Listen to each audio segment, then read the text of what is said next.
నిన్న ఆంధ్రజ్యోతి అనే ఒక దిక్కుమాలిన దినపత్రిక చదువుతుండే దాని ప్రధాన శీర్షికలో మెయిన్ హెడ్ లైన్స్ లో ఒక వార్త చదివిన. వార్త ఏందో మళ్ళీ ఒకసారి ఓపెన్ చేసి చదువుతున్నా. సాధారణ ఖైదీలతోనే భగీరథ్. ఏది మొన్న మైనర్ బాలిక అత్యాచార కేసులో అరెస్ట్ అయినటువంటి కేంద్ర మంత్రి సుపుత్రుడు ఉన్నాడు కదా ఒకడు సన్నాసిగాడు, వాడు విచారణ ఖైదీలు ఉండే బ్యారక్ కేటాయింపు, ప్రత్యేక సౌకర్యాలు ఏమీ లేవన్న జైలు అధికారులు, మాంసాహార భోజనానికి భగీరథ్ నిరాకరణ, పాలు బ్రెడ్ తోనే సరిపెట్టుకున్న తీరు, ఆదివారం కావడంతో ములాఖతులోనూ ఎవరూ కలవడానికి రాలేదన్న జైలు సిబ్బంది. ఈ సన్నాసిగాడు ఏమన్నా స్వాతంత్ర సమరయోధుడి కొడుక, లేకపోతే వీడే స్వాతంత్ర సమరయోధుడా, లేకపోతే తెలంగాణ ఉద్యమకారుడా?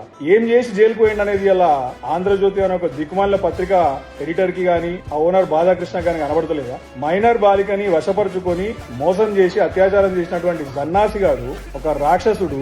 వాడంటే స్వతంత్ర సమరయోధం లెక్క ప్రధాన శీర్షికలో వార్త చూడు. ఎంత గలీజ్ పని అంటే ఈ లొటపీస్ పేపర్ నాకు అర్థం కాదు. ఈ ఫాల్తుగాడు పబ్లిక్ మైండ్ సెట్ ని మార్చాలని ఎంతో దారుణంగా ట్రై చేస్తున్నాడు ఆంధ్రజ్యోతి పేపర్ వాడు. అరే వాడు ఏం తింటే నాకేం న్యాయమాడ ఆడ ఉన్న ఖైదీలలో అందరికంటే దరిద్రపోటు ఖైదీ అంటే వీడే కావచ్చు నాకు తెలుసు. అసలు మనకి తిండి పెట్టకపోతే నయం, ఇంకా చిప్పకూడి తింటే నయం అని. మాంసాహారం తినలేదంట, తినకపోతే ఏమైందా దేశంకి ఏమైనా కొంప ముంచిపోతాడు? నాకు అర్థం కాదు. కొంపలంటకపోతే ఏమన్నా వాడు ఏమైనా తినకపోతే వాడు ఒక దొంగనే. వాడు చిన్నపిల్లల్ని వాళ్ళ బతుకులు నాశనం చేసినటువంటి దొంగవాడు. ఆ సన్నాసిగాడు ఏమి మాంసాహారం తినలే, నీకేం నొప్పి? నీకంత నొప్పి అయితే ఆదివారం ములాఖతున్నప్పుడు రాధాకృష్ణ నువ్వే ఇంత చికెన్ మటన్ చేయించుకొని మీ ఇంట్లో తీసుకుపోయి వానికి తినిపి, పందిలక్క ఇంకా తినిపి వానికి. సిగ్గుండాలి నీకు. నాకు అర్థం కాదు. ఒక రేపిస్ట్ ని వాడిని ఒక స్వాతంత్ర సమరయోధం లెక్క బిల్డప్ ఇస్తున్నావు వానికి జైల్లో. సిగ్గుండాలి కొంచెమన్నా నీకు. కడుపుకు అన్నం తింటున్నావా, గడ్డి తింటున్నావా రాధాకృష్ణ? ఎన్ని రోజులని ఇంకా ఇట్లా తెలంగాణ ప్రజల్ని మైండ్ సెట్ మార్చాలని, బ్రెయిన్ వాష్ చేయాలని చెప్పేసి దిక్కుమాలిన వార్తలని ప్రధాన శీర్షికలు వేస్తావాను? నాకు అర్థం కాదు. ఒక బీసీ కులస్తురాలు మైనర్ బాలికనంత దారుణంగా మోసం చేసినటువంటి సన్నాసి గారిని